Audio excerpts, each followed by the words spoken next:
ये जो बिल इन्होंने अमेंडमेंट भेजा है, right to fair compensation and transparency in land acquisition rehabilitation and settlement Haryana amendment bill of 2021, ये पिछली असेंबली के अंदर पास हुआ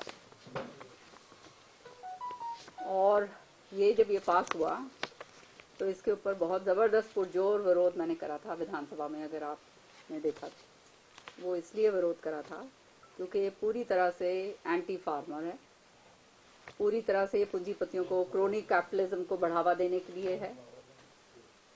और ये जो हक हैं फार्मर्स के या पुअर टेनेंट्स के या जो भी लैंड जो डीलिंग्स करते हैं जिनके ऊपर लैंड के स्ट्रक्चर्स वगैरह हैं, क्योंकि इसके अंदर क्या है कि मैं आपको बैकग्राउंड थोड़ा सा देती हूँ ताकि you understand the whole thing.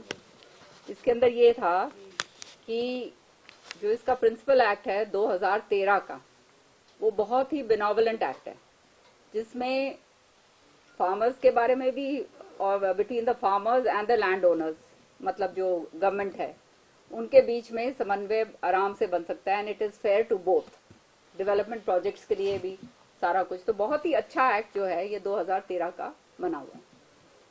लेकिन ये सरकार ने इसकी क्या मंशा थी ये लेकर आए, ये स्पष्ट दर्शाता है कि क्रोनी कैपिटलिज्म को किस तरह से बढ़ावा दिया जाए।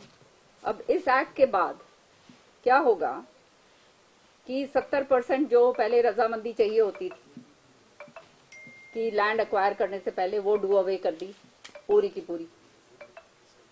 उसका मतलब ये कलेक्टर जो था पहले, ये था जाके कलेक्टर जाके देखा करता था साइट पर कि भाई ये सही है, उसकी ये जमाबंदी इसकी है, इसकी नहीं है, ये जमीन इसकी है या नहीं है। वो सारा कुछ डू अवे कर दिया पूरी तरह से और वो लैंड को भी इसके दायरे में डाल दिया जो इरिगेटेड लैंड है और जो मल्टी क्रॉप लैंड है, जहां पे मल्टी क्रॉप भी होते हैं और इरिगेटेड भी होता है। 2013 का जो एक्ट है उसके अंदर इस पे रोक है।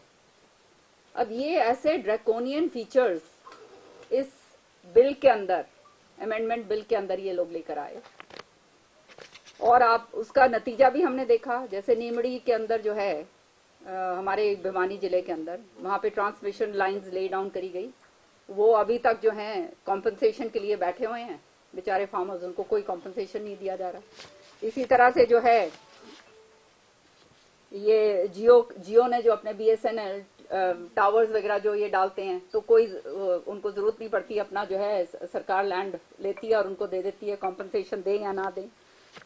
चाहे एयरपोर्ट्स हैं या इनरिचमेंट है ये रेलवेज का, या जो भी ये जो बड़े बड़े बिजनेसमैन हैं जो ये क्लोज प्रॉक्सिमिटी जिनकी सरकार के साथ है, उनको फायदा पहुंचाने के लिए ये सारा का सारा ये काम करा गया है।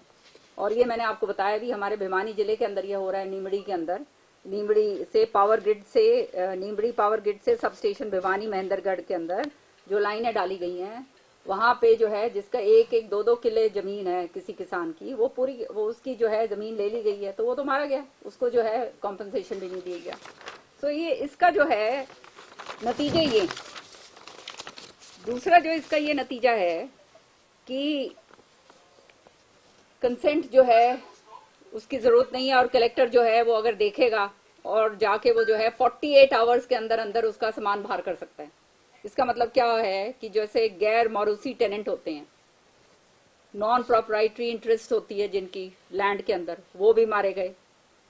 और कहते हैं रेवेन्यू रिकॉर्ड्स के अंदर जैसे ये गैर मौरूसी लैंड्स वगैरह होते हैं वो रिफ्लेक्ट नहीं होते हैं, तो वो सारे के सारे, इसका मतलब अगर जमीन अगर आपकी है, आपने कह दी कि भैया मेरी जमीन है और ये अधिग्रहण कर लो, और वो जमीन कलेक्टर घर मतलब अपने दफ्तर बैठे बैठे वो अपना अधिग्रहण कर लेगा और ये सारी चीजें जो हैं उसके अंदर देखने के लिए नहीं मिलेंगी। तो जिनके जो उसके अंदर इंटरेस्ट हैं, फॉर एग्जांपल विमेन हैं, औरतों के जो है कोपासनी राइट्स होते हैं औरतों की, वो भी कहते हैं इसके अंदर नहीं जाएंगी। फॉरेस्ट की कंसर्न्स हैं जैसे रिवर बेसिन्स हैं और ये सारा कुछ है। तो ये सारा का सारा जो है ये पूरा का पूरा इतना ज्यादा लिटिगेशन हो जाएगा, इतना जबरदस्त काम होएगा कि ये सारा विक्सेशियस जो है ये लेजिस्लेशन के जरिए इन्होंने ये बात सारी की सारी करी। और जो ये 48 आवर्स के अंदर अंदर जो ये इन्होंने कह दिया कि 48 आवर्स के अंदर अंदर आपको खाली करना पड़ेगा और इसके विरुद्ध आप कहीं जा भी नहीं सकते हो, तो इससे ज्यादा ड्रैकोनियन और एक्ट क्या हो सकता है। तो ये सारा जो है इन्होंने बड़े हबड़ दबड़ के अंदर ये बिल पिछले असेंबली के अंदर पास करा बहुत जबरदस्त विरोध मैंने करा, लेकिन उसका कोई फायदा नहीं हुआ और इन्होंने पता नहीं क्या बात थी ऐसी जो इन्होंने पास करा। अब आपको मैं now I come to the current thing. ये बिल के अंदर अगर आप ये देखोगे, right to fair compensation and transparency land acquisition rehabilitation resettlement Haryana amendment bill में सेक्शन 3 के अंदर वहां पे लिखा हुआ है, उसके अंदर ये इन्होंने एक सेक्शन इंसर्ट करा जिसको कहते हैं सेक्शन 10A। उसके अंदर इसमें ये लिखा 10A क्या कहता है, state government in public interest by notification in official gazette exempt any of the following projects from the application of the provisions of chapters 2 and 3 of this act namely, ठीक है, mainly rural infrastructure, national projects of national security और defense वगैरह, ठीक है ना, electrification ये करते हैं। फिर उसी के अंदर सेक्शन 10A इन्होंने असर्ट कर दिया।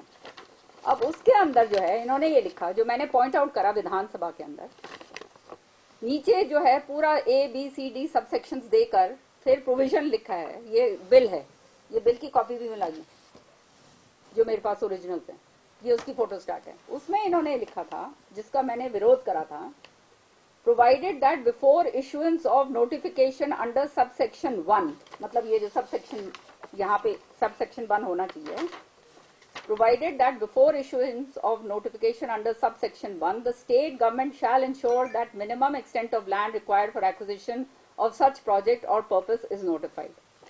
तो मजे की बात यह है कि बिल लेकर आई है सरकार बहुत जल्दबाजी के अंदर, बहुत जल्दीबाजी में इसको पास करना चाहते हैं। ये मैंने पॉइंट आउट करा कि सेक्शन 1 है ही नहीं इसमें। ये कह रहे हैं प्रोविजो, जो प्रोविजो होता है, जो विच इज मोस्ट इंपॉर्टेंट, वो मैंने विधानसभा में भी दिखाया था कि मैंने तो सारा बिल पढ़ लिया, माथा मार लिया सारी जगह, ये मेरे को तो ये प्रोविजो दिख नहीं रहा। आपके बिल के अंदर ये प्रोविजो ये बात कह रहा है, सो आप इसको आप कैसे आप इसको वो करेंगे। खैर ये बिल जो है मैं बोल बाल के रह गई और बिल जो है इन्होंने विधानसभा ने पास कर दिया। अब आते हैं नई बात। अब जो है ये बिल तो पुरानी विधान अपने लास्ट बिल पास हो गया। इतनी गंदी तरह से, गंदी मतलब गंदा is wrong word, badly drafted bill I have never seen in my life which had half of these things. Secondly, जो ट्रेजरी बेंचेस को what was the need for such a urgency, जब ये था हमने पॉइंट आउट करा था, इसके amendments वहीं पे कर देने चाहिए थे, वहां पे नहीं हुए। गवर्नर को जो है इसको ये बिल जो है पास कर दिया गया। Bill was approved in the assembly under subsection 1 beneath newly inserted subsection 10A. There was no accompanying subsection 1 in the amendment bill as approved by the assembly, जो मैंने आपको पॉइंट आउट करके बताया, ठीक है ना। अब मेरे नॉलेज में आया है कि जब ये बात हो गई तो ये through my own sources have come to know कि इन्होंने पढ़ा तो डिपार्टमेंट ने कहा जी हाँ ये बात तो सही है जो पॉइंट आउट करी गई है, और ये तो इस तरह से this legislation will not hold, तो क्या करा जाए। तो इन्होंने एक ओपिनियन लिया एलआर से। वो मेरे सोर्सेज ने बताया कि एलआर ने अपना ओपिनियन दिया और कहा कि इसको करेक्ट कर दो। अंडर 162 पावर्स जो हैं इसकी होती हैं स्पीकर की, कि इसको टाइपोग्राफिकल एरर करके आप इसको सही कर सकते हैं। अब इसमें टाइपोग्राफिकल एरर तो है नहीं, टाइपोग्राफिकल एरर तो एक या दो वर्ड्स होते हैं। देखिए तो clearly it says providing that after proviso to section 1, उसमें है साफ, प्रोविजो में है नहीं। अब ये टाइपोग्राफिकल एरर नहीं है। खैर जो भी हुआ, इसको जो है करके माननीय अध्यक्ष जी ने माननीय गवर्नर साहब को भेज दिया। अब ये पास कैसे हुआ, ये असेंबली के अंदर 29 अक्टूबर था ना, या कब था, जब भी था हमारा वो, जब भी ये पास हुआ है money bill. Please understand this was passed as a money bill. Now I come to the actual thing. Money bill ये पास होता है तो वही आ गई ना बात, मनी बिल पास हुआ। अब उनको फिर पता चल गया कि ये तो बड़ा गलत हो गया कि भाई ये कैसे कर दिया। फिर फिर से मेरे सोर्सेज से मुझे पता चला कि LR साहब ने ओपाइन करा कि भाई ये तो मनी बिल नहीं हो सकता, क्योंकि ये जो है शेड्यूल अंडर, ये जो है money certified by honourable speaker. अब गवर्नमेंट ने पूरा यू टर्न कर दिया जब ओपिनियन आ गया कि ये मनी बिल नहीं है, क्योंकि ये this is relatable to entry 18 of the state list and entry 42 of the concurrent list. ठीक है ना, ये कॉन्स्टिट्यूशन ऑफ इंडिया है, ये मैं लेकर आई हूं, आपको मैं पढ़ती हूँ। सेक्शन 18 क्या कहता है 7th शेड्यूल का? It says land, that is to say right in or over land, land tenures including relation of landlord and tenant, collection of rents, transfer, alienation of agriculture land, land improvement and agriculture loans, colonization, ये सब schedule 7 section 18 का ये हिस्सा है। ये this comes under the state list। अब जो concurrent list के अंदर है वो भी यही कहता है, वो ये कहता है 42 पे acquisition and requisitioning of property, ये कंकरेंट लिस्ट के अंदर है, कॉन्स्टिट्यूशन ऑफ इंडिया। अब ये कहते हैं कि ये अब जब ये मनी बिल ही नहीं है तो ये रिलेटेबल कैसे होंगे under the sections, under section 18 and under section 18 of the state list and 42 of the concurrent list. समझ गए ना, यहीं पे आपको पता चल गया कि ये सारा का सारा गोलमोल काम हो गया है। तो ये तो काउंट्राडिक्टरी व्यू हो गया है और पूरा का पूरा काउंटरवेलिंग है, एक को दूसरे को मतलब ये तो जक्सटापोज करा जा रहा है एक के ऊपर दूसरा डाल के कि ना इसका सेंस बन रहा ना उसका सेंस बन रहा, सारे का सारा इट्स वेरी क्लियर। अब जब ये जो है, मैं ये जो मेरे सोर्सेज ने बताया कि LR ने ओपिनियन दिया, मैं भी इससे सहमत हूं कि ये मनी बिल नहीं है, लेकिन पास हुआ है ये मनी बिल की तरह। अब इसको जो है नीचे से ये करेक्शन करके ये खत्म करना चाहते हैं, लाना इनको होना ये चाहिए था, दे शुड हैव, जब ये अगर ये पास नहीं हुआ, अभी कल जब असेंबली के अंदर सारे के सारे बिल्स पास होके आए तब मैंने देखा कि ये पास होके नहीं आया, it has not come back. तब मेरा दिमाग फिर चला, मैंने कहा भैया क्यों नहीं पास हुआ ये, देवर इन सच हरी टू डू इट। तब ये सारा का सारा मैंने निकाला, लिखत पढ़त के अंदर फिर पता चला। सो कहने का मतलब ये है कि this should, they cannot do any corrections on this, has to be brought back into the assembly. Corrigendum नहीं आ सकता? No corrigendum, you have to, because it was passed in the assembly and it has to be brought back into the assembly. Now I go a step further कि ये तीनों काले कानूनों को जो है केंद्र ने विड्रॉ कर दिया। अब ये कानून जो हरियाणा सरकार बना के भेज रही है, ये वो तीनों काले कानून जितने ड्रैकोनियन थे उतना ही ड्रैकोनियन ये बिल है, समझ रहे हो? और मैं कहती हूं कि इसको भी विड्रॉ करना चाहिए, क्योंकि अभी तक ये किसानों को मालूम नहीं चला इस बिल के बारे में। People have not understood the implications of this bill in the long run, you understand? So इसको जो है आप विधानसभा में लेकर आएंगे, तो हमने कहा था कि हम चर्चा करो या इसको कमेटी में, सिलेक्ट कमेटी में भेजो, तो विधानसभा में लेके आएंगे तो इन्हें मालूम है कि हंगामा मचेगा, तो इसलिए विधानसभा में दोबारा से लेके नहीं आना चाहते।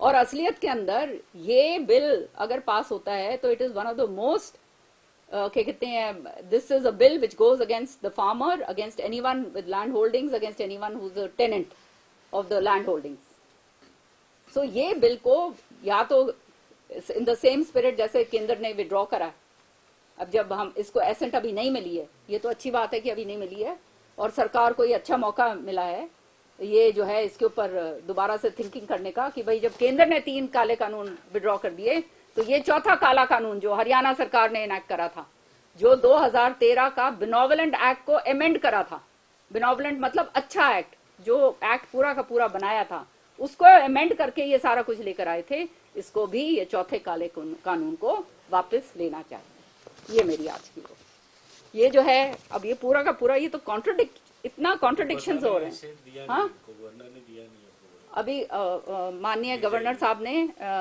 असेंट नहीं दी है और जो है अभी स्पीकर साहब को भी मेरे ख्याल में ये सारी निटिग्रिटीज के बारे में नहीं मालूम होगा, हो सकता है, क्योंकि आप जानते हो किस तरह से कार्रवाइयां करी जाती हैं।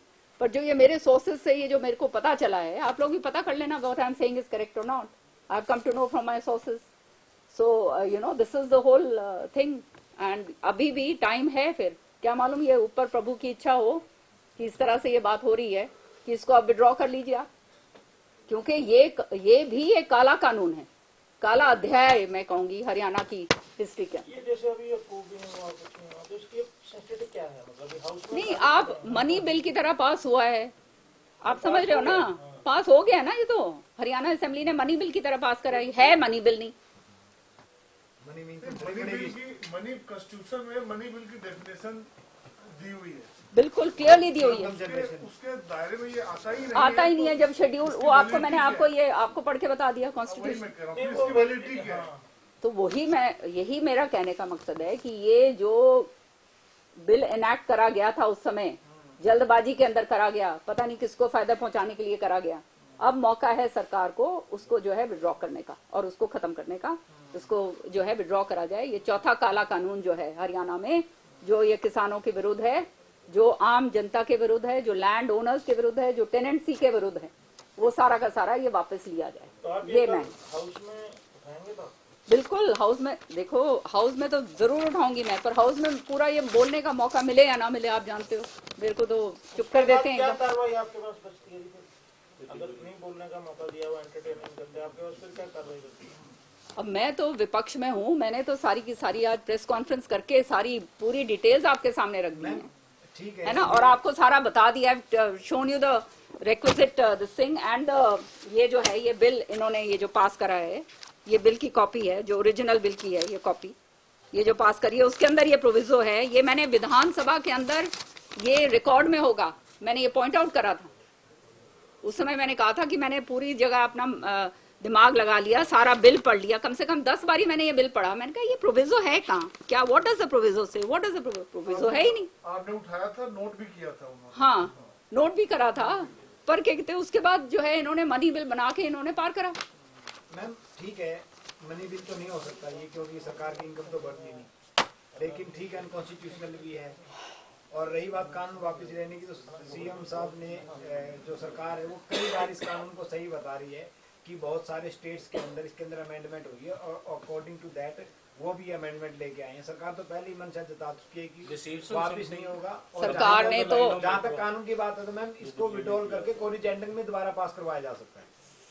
सरकार ने तो विधानसभा के अंदर जब ये धन्यवाद प्रस्ताव पास करा था, धन्यवाद प्रस्ताव जब पास करा था, जब ये कहा था कि ये जो तीनों काले कानून एक बारी कानून बन जाता है वो वापस नहीं लिया जा सकता, कहा था या नहीं कहा था, है ना? तो कोई ऐसी चीज नहीं है जो नहीं हो सकती, और ये तो कानून अभी बना भी नहीं है। और ये जब है anti farmer, anti poor, anti tenant, तो क्यों नहीं इसको विड्रॉ करा जाए? कॉरिजेंडम करके नहीं इसको, ये अगर सरकार की मंशा ठीक नहीं है तो वापस लेके आओ। मंशा जाहिर हो चुकी है, चलो जाहिर हो भी गई है, जैसे मेट्रो वाला ये अगर ये वापस लेकर आते हैं, वापस ये इसको लेकर आते हैं तो फिर उसके ऊपर चर्चा होगी, सारी बात फिर रखी जाएगी, फिर सबको पता चलेगा। मैंने आपको सारी बातें दी बता। तो असलियत के अंदर ये है जो सब्सटेंसेस की है, जो कह रहे हैं कि ये typographical error, it is not a typographical error, it is not with in the purview of section 162 for correction. You understand that? It has to be done by the assembly. समझ रहे हैं आप? और इसीलिए मेरे ख्याल में माननीय गवर्नर साहब ने भी इसको होल्ड अप करा। मैम वो जो एक कुंडली जी तो वही फंस गई है कि हाउस ने पास कर दिया मनी बिल की तरह, मनी बिल ये है नहीं, गवर्नर साहब ने इसको वापस भेज दिया। अगर अभी इसने पास नहीं कर, अब पता नहीं मुझे भेजा है नहीं भेजा है, पास ही करना, गवर्नर साहब ने अप्रूव नहीं करा। हाँ पास नहीं हुआ है, मतलब नहीं तो वो आ जाती, कल की सूची में नहीं था। टाइपोग्राफिकल इसको एरर बता रहे हैं। टाइपोग्राफिकल एरर कैसे हो सकता है जनाब? आप ये देखिए ना, बता रहे हैं, मैं नहीं कह रहा वो आपके अब यूं तो आप कुछ भी बता दो, आपके मुताबिक नहीं मेरे मुताबिक नहीं, कोई भी कानून विशेषज्ञ के मुताबिक आप पता कर लो। आई एम ऑल्सो लॉयर, तो कोई भी लॉयर के पास आप जाके पता कर लो। जब ये स्पेशल ये कहा हुआ है, ma'am is it different from what Delhi did for the metro and other thing, acquisition of land?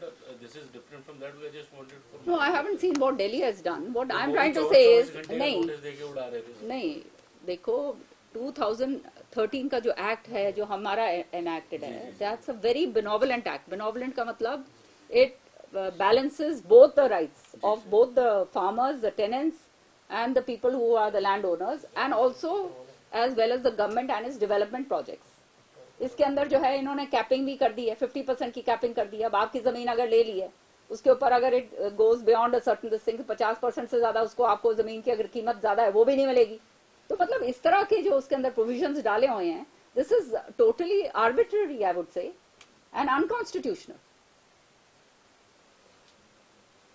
You understand? So it's a very major thing. This is not a small thing. This is a very major thing what I am raising today. आपको लगता है कि ये जानबूझ के किया गया? कई दफा अनजाने बनने की, जैसे आपने पकड़ लिया बात, आपको लगता है कि आपकी बात मान लेंगे? ये गलती पकड़ में आ गई तो? राकेश जी मैंने तो सामने रख दी है, अब क्या मंशा है और क्या नहीं है। मेरा कहने का मतलब ये है खाली कि जब आपने तीनों काले कानूनों को केंद्र ने विड्रॉ कर लिया है, तो इस कानून की भी कोई औचित्य नहीं है। ये भी किसानों के विरुद्ध में है ये कानून। और अब जब ये पास नहीं हुआ है, इसको अभी एसेंट नहीं मिली है, तो अभी सरकार के पास अच्छा मौका पड़ा है कि इसको वहीं के वहीं खत्म कर दिया जाए। ये मैं कहूँ। छोटा सा सवाल है मेरा, हाँ। बुनियादी सवाल है बड़ा। एक तो ये कि ये जहाँ तक लास्ट सेशन में ये पारित हो गया था बिल, मुझे याद है आपने संसद के बाहर भी, हाँ, बहुत मैंने इसके ऊपर बात करी। हाँ जी जी। अब इसमें क्या टेक्निकल एरर जो आप कह रहे हैं कि ये हो गया है उनसे, और इसी वजह से अभी राज्यपाल डेलिब्रेट एरर है, टेक्निकल एरर मंजूरी नहीं दी है, लेकिन नहीं प्लीज, टेक्निकल एरर पहले I told you at the onset, it's a very badly drafted bill. कोई जल्दी नहीं थी कि इसको इतनी जल्दी के अंदर इसको पारित करके भेजा जाए जिस तरह से उन्होंने भेजा। जब इतना विरोध करने के बावजूद, सब कुछ दिखाने के बावजूद, ये वहीं पे अमेंडमेंट हो सकता था। हमने कहा था सिलेक्ट कमेटी को भेज दो, सिलेक्ट कमेटी के पास जाता, सारा कुछ पूरा उसका सारा निचोड़ निकल के आ जाता, और उसके बाद क्या कहते हैं, it could have been enacted. But सरकार की मंशा वो नहीं थी। सरकार की मंशा थी कि फटाफट निकालो इसको जल्दबाजी के अंदर। अब नहीं, उसके ऊपर they are falling upon their own this thing feet. और दूसरा that is the whole thing. इससे जुड़ा एक सवाल ये था कि सो ये this error is not of, this is an error of substance. This is not a typographical error. ये बात ठीक है आपकी। सरकार ने इसमें एक तर्क ये दिया कि भाई इतनी सारी हमारी विकास परियोजनाएं हैं जो बिना जमीन के लंबित पड़ी, फिर हम उनका क्या करें? कहीं मेट्रो के उसके फुटओवर ब्रिज बनने हैं रेलवे के, या कहीं कोई फ्लाईओवर बनना है, इतनी सारी परियोजना, कितनी 70% जो भी हो, मुझे एग्जैक्टली याद नहीं कि इतने किसानों के भू मालिकों की सहमति चाहिए थी, वो होती नहीं, नेगोशिएशन में अटक जाती है, बीच में अटक जाती है। देखिए, जो सरकार कह रही है उसका भी किसी हद तक वो सही है, लेकिन बात यह है जो डेमोक्रेसी के अंदर मौका तो मिलना चाहिए ना। फॉर एग्जांपल आपकी जमीन है, आप उठा के फटाफट आप आके, तो बहुत अच्छी बात है, आपने आके कलेक्टर को कह दिया मेरी सहमति हो गई। वो जमीन के मालिक आप असली में नहीं हो, वो आपके कितने 100 और को पार्टनर्स हैं, उनको आपने कुछ देना नहीं है, आपके नाम से है, वो तो गई काम से। सो ये सारी निटी ग्रिटीज जो हैं, जमीन का मामला आप जानते हो बहुत पेचीदा होता है। और सरकार जो है, जब अगर कोई डेवलपमेंट प्रोजेक्ट के लिए सरकार एक्वायर करती है लैंड, तो उसको कोई प्रॉब्लम होता नहीं है। ये बिल्कुल गलत बात है कहने की कि उसको प्रॉब्लम हो रही है, बिल्कुल नहीं। सरकार जब गवर्नमेंट लैंड एक्वायर करती है, नोटिफिकेशन करती है, फटाफट एक्वायर हो जाता है। कौन कहता है एक्वायर नहीं होती है? ये बात जो अगर कोई कहता है वो गलत बात है, बिल्कुल सरे 16.25 आने गलत। मैं देखो, जो अक्वायर होती है लैंड, उसके सेक्शंस होते हैं, सेक्शन 6, 4, 6, 8, 11 है ना, वो सारे सेक्शंस होते हैं। उसके अंदर जो है वो अपना सारा डाल सकते हैं, उनको मौका मिलता है जो अक्वायरिंग के लिए। अगर जायज है तो कोर्ट के पास जाते हैं, अगर ना जाए, अगर वो जायज नहीं है तो सरकार उसको कहते अक्वायर करती है। अभी से थोड़ा, ये कोई पहली सरकार थोड़ा जो अक्वायर कर रही है। चौधरी बंसीलाल जी मुख्यमंत्री थे, उस समय मैं देखा करती थी, नोटिफिकेशंस निकलते थे फॉर पब्लिक, फॉर विकास के प्रोजेक्ट्स के लिए, है ना। तो ये ऐसे तो नहीं होता। ये तो फिर वो पीपीपी मोड पे लाने के लिए लोगों ने, ये हर चीज जो है, this is only to help the chronic, only to help chronic capitalism, that's all. And आम आदमी जो है, कल आप ढूंढते रह जाओगे, कहाँ भागोगे? जिसके नाम अगर थोड़ा सा भी जमीन है वो कहाँ जाएगा? प्रस्ताव का क्या रहने वाला? आपने प्रस्ताव भी दिया था। प्रस्ताव का मैं प्रस्ताव पे बहुत वो कहते हैं ना नहीं, बहुत बेदर्दी नहीं, विद ग्रेट एंटिसिपेशन, हिंदी में क्या कहते हैं उसको, हाँ उसका मतलब वो 45 के 45 उसकी इंतजार में हूँ मैं, बेसब्री। Right, I am sorry, I didn't get the right word in Hindi. वो बेसब्री से उसका इंतजार है और मुझे पूरा विश्वास है कि ये सरकार जब ऐसा प्रस्ताव पास करके केंद्र को धन्यवाद का भेज सकती है, तो किसानों के हित का प्रस्ताव भी पास करके केंद्र को भेजेगी। बड़ी अजीब बात हुई, पहले स्पीकर ने कहा कि वो रिजेक्ट कर दिया गया है जी। हाँ। आपका प्राइवेट मेंबरशिप नहीं, रिजेक्ट तो नहीं कहा। नहीं, पहले उन्होंने ये वर्ड यूज किया था। अच्छा, मैंने नहीं ध्यान। नहीं, वो सदन से पहले भी कह चुके हैं, सत्र से पहले भी उसके पहले भी कहा था। कल सदन में उन्होंने कहा रिजेक्ट कर दिया। जब आपने आर्गूमेंट दिए तब उन्होंने कहा अच्छा जी विचार करेंगे। मैं कहा मेरे को उन्होंने ये सही मानी जाए या बात वाली सही मानी जाए? नहीं, मुझे जो उन्होंने कहा है और विधानसभा में जो मैंने सुना वो ये था कि विचाराधीन है। नहीं, पहले उन्होंने कहा था, उसके पहले आपके बोलने से पहले कि जी वो रिजेक्ट कर दिया गया। अब मैं विचाराधीन, मुझे तो विचाराधीन कहा और मैं समझती हूँ कि अच्छी बात है, ये विचाराधीन है और विचाराधीन ही ना रहे, इसको टेकअप करके सरकार केंद्र को ये सिफारिश, ये हमारे किसानों के हक की सिफारिश सरकार भेजे, ताकि सरकार की मंशा जो है वो नजर आए कि हाँ ये सरकार जो है किसान हितैषी है, किसान विरोधी नहीं है। मैं तो इस मसले से लाई हूँ, मैं कोई ये प्रस्ताव तो नहीं लाई ना कि वो प्रस्ताव को वापस लिया जाए, जो धन्यवाद प्रस्ताव आपने दिया था, करा था कि उसको वापस करो, ये करो। नेगेटिव तो नहीं कुछ भी, ये तो पॉजिटिव काम है। और जब ये सरकार की खुद की इनके इलेक्शन मैनिफेस्टो का जो प्रॉमिस है कि C2 फॉर्मूला के मुताबिक जो स्वामीनाथन रिपोर्ट का जो है वो लागू करेंगे और 2022 तक जो है किसान की आय दुगनी करेंगे, वो खाली इसी से हो सकती है, नहीं तो कैसे होगी। अब 2022 तो आ गई, 5 दिन भी नहीं रहे, है ना। और फिर अब जो लागत है वो इतनी महंगी हो गई, डीजल महंगा हो गया, पेट्रोल महंगा हो गया, ये बीज महंगे हो गए, खाद यूरिया मिलता नहीं है, जो उपज होती है उसकी MSP नहीं मिलती, उसके धक्के खाने पड़ते हैं। फिर जो खराब हो जाती है फसल उसकी कॉम्पनसेशन नहीं मिलता। तो मतलब किसान तो बिल्कुल ही जमीन के अंदर ऐसे लिटा के उसको रेन दिया है। ये कोई जो किसान क्या, आम आदमी को, सब क्या, आम आदमी के साथ भी वही हो रहा है। हाँ, किसान आंदोलन के दौरान जो किसानों पे मुकदमे हुए थे उसका कोई आ रही है स्टेटमेंट? ये तो उन्होंने कह दिया है कि वो जो है सारे के सारे मुकदमे वापस करे जाएंगे। देखो, आंदोलन जो कर रहे थे अपने हक का आंदोलन था, किसी के लिए वो थोड़ा वो करा था उन्होंने, वो तो अपने हक का आंदोलन कर रहे हैं। अब विरोध के अंदर खड़े होके काले झंडे दिखाएंगे और आप उनके खिलाफ मुकदमे दर्ज करेंगे, तो ये कहाँ से अन्याय है। ये तो गांधी जी ने अंग्रेजों को बाहर कैसे भगाया था, सत्याग्रह करके ना, आंदोलन करके वो करा था। ये तो हमारा कॉन्स्टिट्यूशनल हक है आंदोलन करना।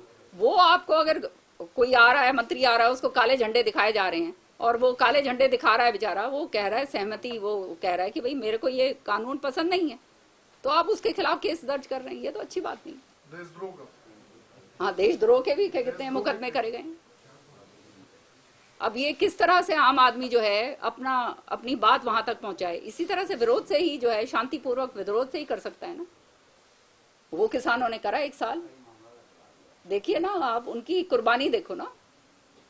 और तब उस समय उनको कहा गया कि खालिस्तानी है, पाकिस्तानी है, कांग्रेसी हैं, और एक मंत्री ने तो उनकी शहादत के ऊपर जो है मुखौल उड़ाया, मतलब उनके मरने के ऊपर मुखौल उड़ा दिया। मैडम, आज किसान नेता गुरनाम सिंह चलूने ने पंजाब मिशन के तहत अपनी पार्टी लॉन्च कर दी है। अच्छी बात है जी, और चुनाव वो भी किसान आंदोलन में। ये प्रजातंत्र है और ये प्रजातंत्र की ब्यूटी ही ये है, समझ गए।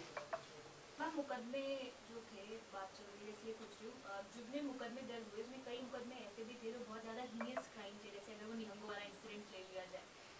एज अ पॉलिटिशियन क्या आपको लगता है इस तरह के मुकदमे भी वापस लिए जाने चाहिए? देखो, I am never for any violence और anything that abets violence ever. फिर तो मैम पर्चे होंगे नहीं दर्ज, क्योंकि हिसार में भी गाड़ी रोक ली, कुछ उस पे गाड़ी पे हमला कर दिया, ज्यादातर तो मामले ऐसे ही हैं। ये वायलेंस के नहीं है, जो वायलेंस के मैंने ये निहंगों की बात है, वो तो अलग हो गया, वो मैं निहंगों की बात पे कह रहा हूँ। ऐसे कई मुझे नहीं मालूम, जो आपने निहंगों का एक स्पेशल बात पूछी है, मैं खुद कह रही हूँ कि I am against violence and anyone who abets that violence. नहीं, वो तो नहीं, agreement ये में मैम बात ये हो तो गई। एक अलग हो गया। हाँ। ये जिस तरह से गाड़ी गुड़ी मंत्रियों की रोकी नहीं, वो थी, बात हो गई है। क्रिमिनल केस ये जो है, ये तो जब केंद्र ने कह ही दिया है तो ये तो मेरे ख्याल में फटाफट कर देना चाहिए। अब इसमें देरी करनी नहीं चाहिए। इनके फटाफट जो किसानों के जो ऊपर जो ये केसेस इन्होंने डाल रखे हैं वो उनको वापस करना चाहिए। ये तो केंद्र ने प्रॉमिस करा है, तभी ये आंदोलन हटा है भाई। That was one of the main things. Haryana से हटके पंजाब और खास तौर से एमएसपी के ऊपर भी उन्होंने कहा है कि हम कमेटी बनाएंगे। तो मैं तो इसलिए यही कह रही हूँ ना, प्रस्ताव इसलिए तो मैं भेज रही हूँ कि प्रस्ताव हमारी सरकार करके भेजे ताकि केंद्र को मालूम चले कि हरियाणा पूरे इसके हक में है। और ये प्रस्ताव पास हर एक असेंबली का हक होता है कि वो केंद्र को पास करके भेज सकता है। This is part of our constitutional right.